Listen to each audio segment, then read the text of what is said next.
Так, Эмаком.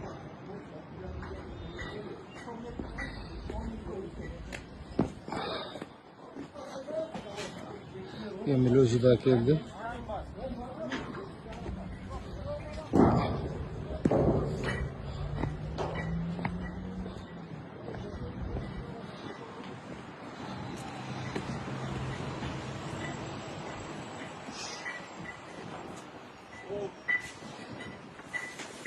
İşte öyle.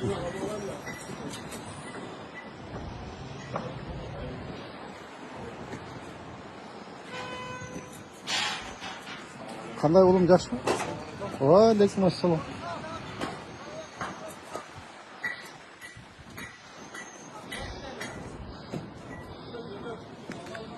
Taşlamalar bitip kaldı bu da kalacak. Buna köpüşlerin kolunu almıştırıyoruz ki.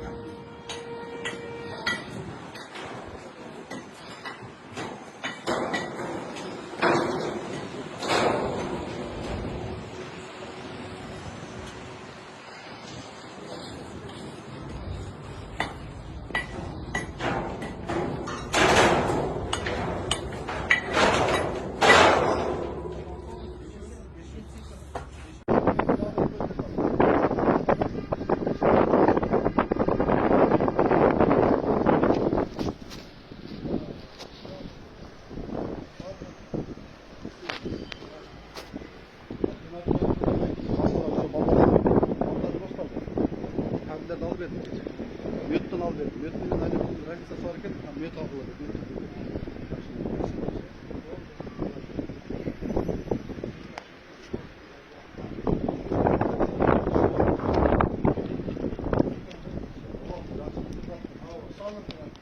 Belki çıkar şu tarafa. Bunlar erken direktini devamlı ekelim. Bunlar var diye Manas'tan alıp geldim. Manas'tan alıp geldim. Bunlardan meyvelerini özü söz koydum. Bunların söz koydum.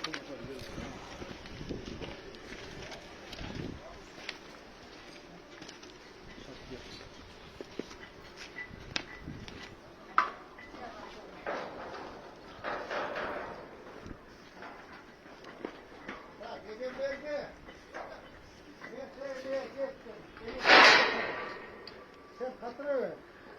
Bak taşlar kıymıldak senin o sıvarışlı robotasını bitirip versen üstü pena bulaymasın bu pena Hani söz koydum. Keyif oldu. bütkenden keyin tek emek elet Abdugapar tamdı başlaydı. Anam o 40 almaştaş gerek. Bunlar da almışlar. Onu almaştaş gerek ama göreve kaldı. Yetim darın ol koşunu. Полностью alıp duruyla sırada kıymet koş gerek. Bak prosesli kıygandan geçip uzun tulayın otan. Çok şunu için sen hazır aldırıp koyuyorsun. Ertenden buna çan olup üstüne bardak olup düşüp de. Kadar şularını aldırıyorlar. Bol hazır aldırıp yaparız. Aldığa ciddi otur. Aldırıp. Ulanlar bize kuyup kaldı. Makul aldırıp koymamış. Aşağı mı?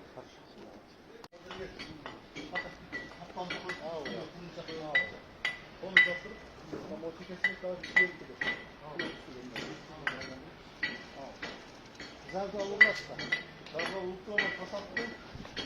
Yemeğe de yolda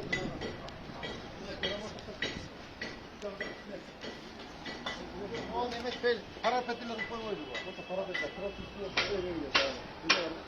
Evet. Sırama direnci.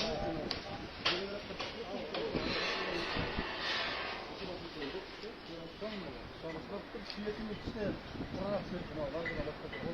Olur. Bu da gerekli olur. Sormuyor. Biraz suyla koyduk. Profesör. Kalın oldu. Dikör kastı. Allah. Yemeğin olsa hazır eve üstü. Abi şurası taşlar hepsini istiyor. Üstüne setka koyular. Üstüne 15 santimetre falan tutar. Bir de